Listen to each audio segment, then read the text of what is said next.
ओम शांति। 21 फरवरी 2023 की आज की साकार मुरली। बाबा कहते, मीठे बच्चे, किसी भी चीज़ में आसक्ति नहीं रखनी है। देह सहित सबसे पूरा बेगर बनना है। शिवपुरी और विष्णुपुरी को याद करते रहना है। प्रश्न: गरीब निवाज बाप गरीब बच्चों को भी किस बात में आप समान बना देते हैं? उत्तर: बाबा कहते, जैसे मैं फ्राक दिल हूँ, कखपन ले तुम्हें बादशाही देता हूँ, ऐसे तुम बच्चे भल गरीब हो लेकिन फ्राक दिल बनो। थोड़े पैसे से भी यह गॉडली यूनिवर्सिटी खोल दो, इसमें खर्चा कोई नहीं। 3-4 ने भी इस यूनिवर्सिटी से अच्छा फल पा लिया तो खोलने वाले का अहो सौभाग्य। सिर्फ सपूत बनकर रहना, कभी काम क्रोध के वश सतगुरु की निंदा नहीं कराना। ओम शांति। बाप दादा और मम्माएँ 2 होती हैं, दादी और माता। ये तुम्हारी बड़ी माँ है, परंतु बच्चों को संभालने के लिए जगत अम्बा निमित्त बनी हुई है। शिव बाबा है बहुरूपी, वे बहुत खेल पाल भी करते हैं। सहेज होते हैं ना, जब सगाई होती है तो भी सहेज करते हैं, और जब शादी का समय होता है तो दोनों फटे हुए कपड़े पहनते हैं, तेल लगाते हैं। यह रस्म भी यहाँ की है। बाबा कहते, तुम बच्चों को भी बाप समझाते हैं कि पूरा बेगर बनना है। कुछ भी नहीं होगा तो सब कुछ मिल जाएगा, देह सहित कुछ भी ना रहे। शिवपुरी विष्णुपुरी तरफ ही बुद्धि योग लगाना है और कोई भी चीज़ में आसक्ति ना हो। पवित्र भी ज़रूर बनना है। देखो मीरा का कितना गायन है, लोक लाज खोई, सिर्फ इस पवित्रता के कारण कितना नाम निकला। उनको तो ज्ञान अमृत भी नहीं मिला, सिर्फ श्री कृष्ण से प्रीत थी। कृष्णपुरी में जाने के लिए विष को छोड़ा, जैसे स्त्री पति के पिछाड़ी सती बनती है। अब ऐसे तो नहीं, मीरा याद करते करते कोई कृष्णपुरी में गई। उस समय कृष्णपुरी तो है नहीं। मीरा को 500-700 वर्ष हुए होंगे। भक्ति बहुत अच्छी थी, इसलिए कोई अच्छे भक्त के घर जन्म लिया होगा। उनका नामाचार कितना चला आता है। वह तो मीरा भक्तिन थी। तुम सभी ज्ञान मीराएं बनती हो। तुम आए हो सूर्यवंशी चंद्रवंशी महारानी बनने के लिए। भल पहले अनपढ़े पढ़े के आगे भरी ढोते हैं, परंतु महारानी तो बनेंगे ना। अगर बचपन को भूल हाथ छोड़ दिया फिर तो कभी नहीं महारानी बनेंगी, और ही प्रजा में भी कम पद पाएंगी। वैकुंठ में तो आएंगे परंतु कम पद। बाबा ने समझाया है, भक्ति करने वालों से पूछना चाहिए कि तुम क्या चाहते हो, कृष्ण की भक्ति क्यों करते हो। जरूर दिल होगी कि इनकी राजधानी में जाएं, परंतु वहाँ जाएंगे कैसे। बहुत मनुष्य कहते हैं हमको शांति चाहिए, परंतु अशांति तो सारी दुनिया में है ना। तुम एक को शांति मिलने से क्या होगा। हम तुमको 21 जन्मों के लिए सदैव सुखी बना सकते हैं। देवताएं इस भारत में ही सदा सुखी थे। अब वह राजधानी स्थापन हो रही है, यहाँ तो है ही माया का राज्य। शांति मिल नहीं सकती। शांति के लिए अलग जगह है, सुख के लिए अलग जगह है। सुख धाम में सब सुखी होते हैं, कोई एक भी दुखी नहीं रहता, और दुख धाम में फिर एक भी सुखी नहीं रहता। यथा राजा रानी तथा प्रजा सब दुखी ही दुखी हैं। सुख धाम में कभी जानवर भी दुख नहीं पाते। शांति की दुनिया ही अलग है, जिसको निर्वाण धाम कहते हैं। कहते हैं फलाना निर्वाण धाम गया, परंतु गया कोई भी नहीं। अगर खुद चला गया तो फिर क्या करके गया? सब दुखी ही दुखी हैं। कितने लड़ाई झगड़े हैं। वे कहते हैं हमारे देश से हिंदू निकल जाएं, वे कहते फलाने निकल जाएं।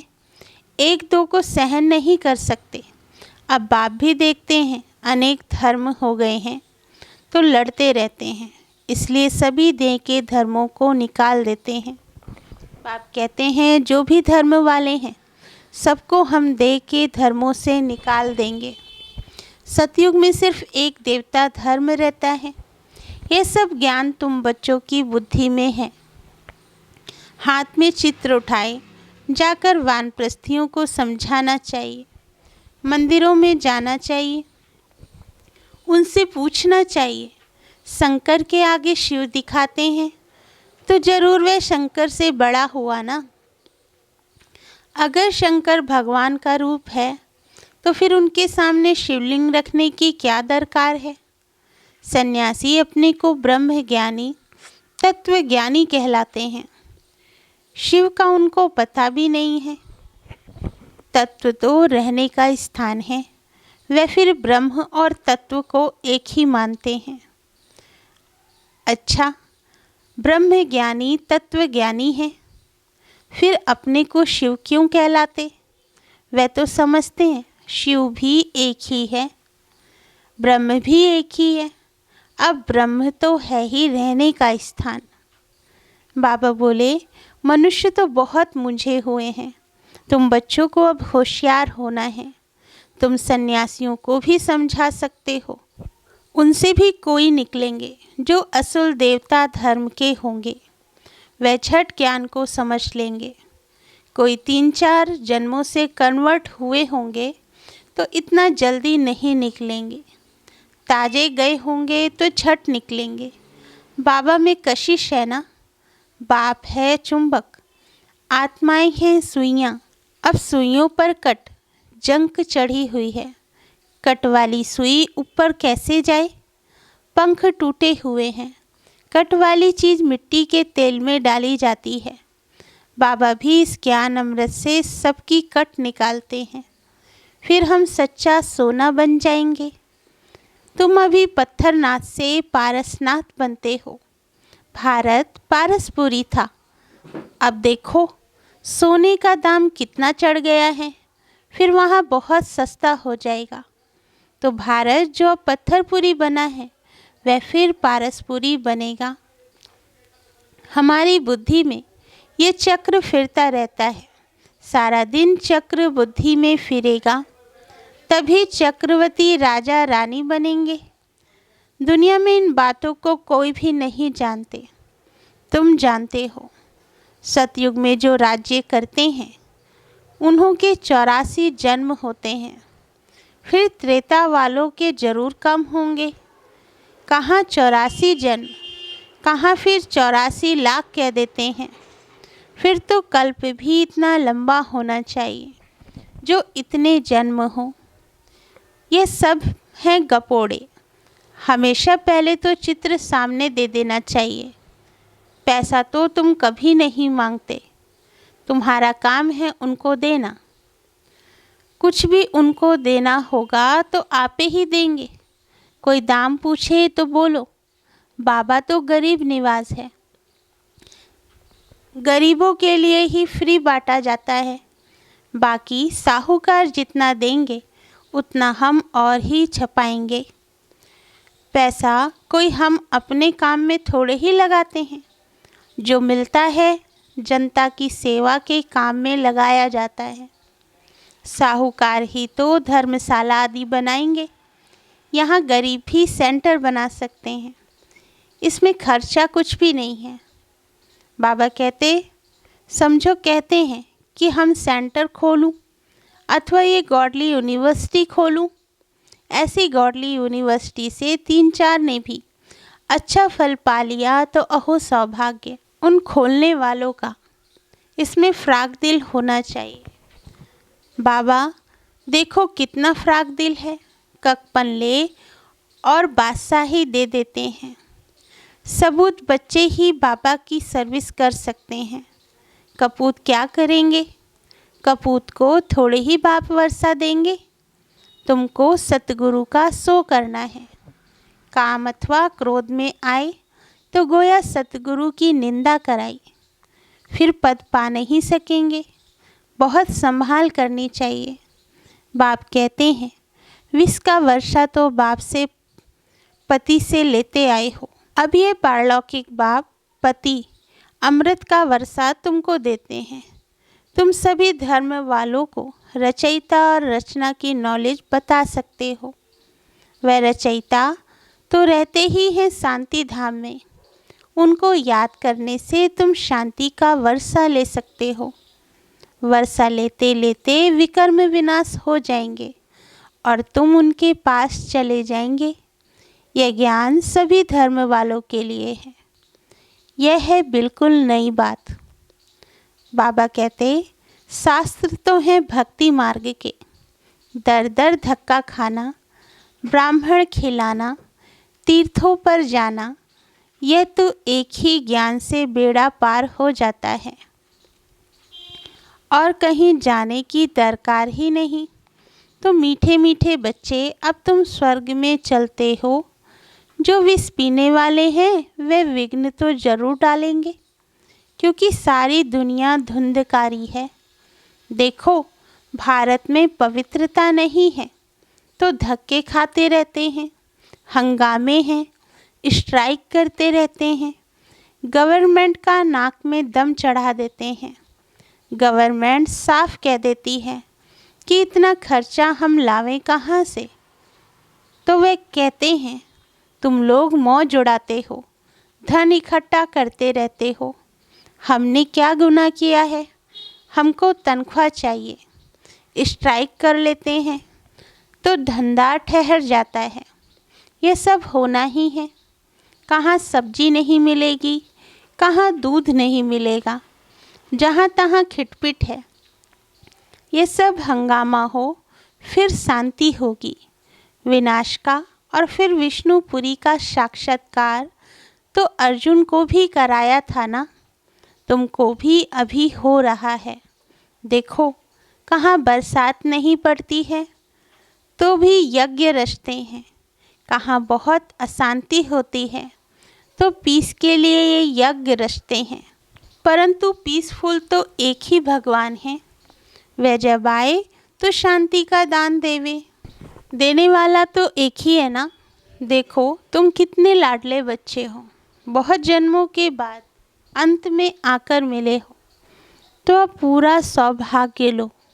बच्चों को टोल पोट में मीठे बच्चे कहा जाता है। मिठाई खिलाई जाती है, वह होती है जिस्मानी मिठाई। यह है रूहानी मिठाई, जो रूहानी बाप देते हैं। देही अभिमानी हो रहना बड़ी भारी मंजिल है।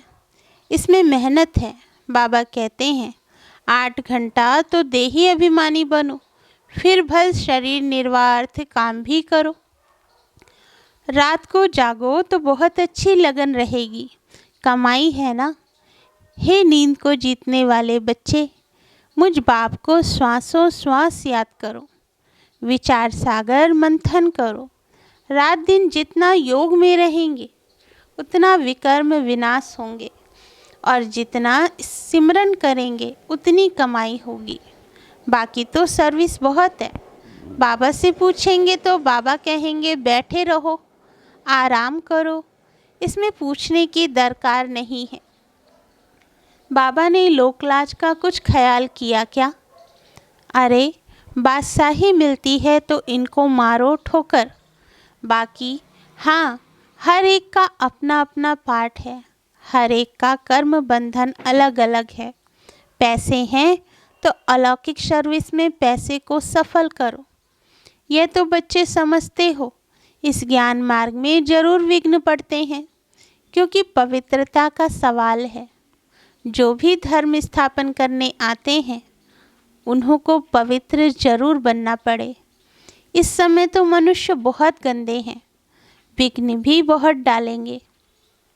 झूठ कलंक भी लगाएंगे। इन बातों से डरना नहीं है। कुछ भी हो, घबराना नहीं चाहिए।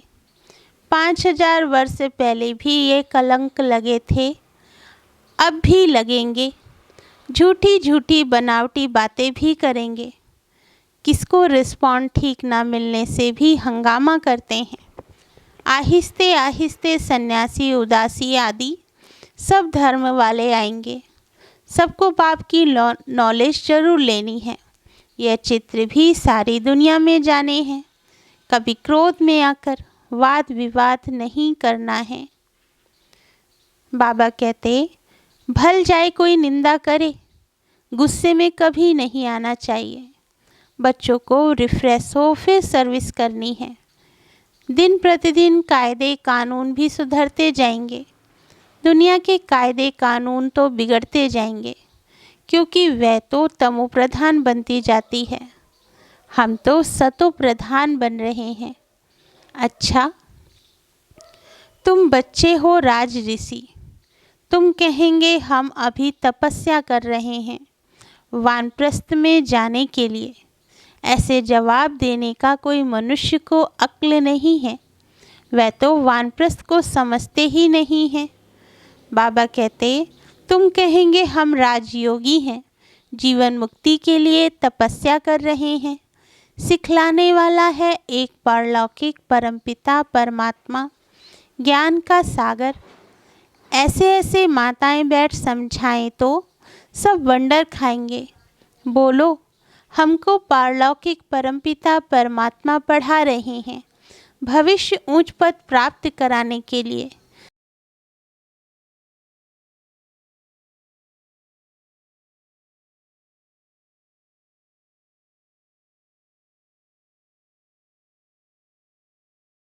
धारणा के लिए मुख्य सार। पहला, भल कोई निंदा करे, हमें गुस्से में नहीं आना है। किसी से भी वाद विवाद नहीं करना है। रिफ्रेश हो फिर सर्विस करनी है।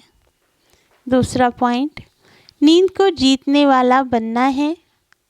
रात को जागकर भी बाप को याद करना है और ज्ञान का सिमरन करना है। देही अभिमानी रहने की प्रैक्टिस करनी है। वरदान, इंतज़ार को छोड़ इंतज़ाम करने वाले वियोगी के बजाय सहयोगी सो सहज योगी भाव। वरदान का सार है, कई बच्चे इंतज़ार करते हैं कि यह छोड़ें तो छूटूं, यह टकराव छोड़ें तो छूटूं, लेकिन ऐसा नहीं होता। यह तो माया के विघ्न व पढ़ाई में पेपर समय प्रति समय भिन्न भिन्न रूपों में आने ही हैं। तो यह इंतज़ार नहीं करो कि फलाना व्यक्ति पास करे, फलानी परिस्थिति पास करे। नहीं, मुझे पास करना है, ऐसा इंतज़ाम करो। सदा श्रीमत की अंगुली के आधार पर चलते सहयोगी सो सहज योगी बनो।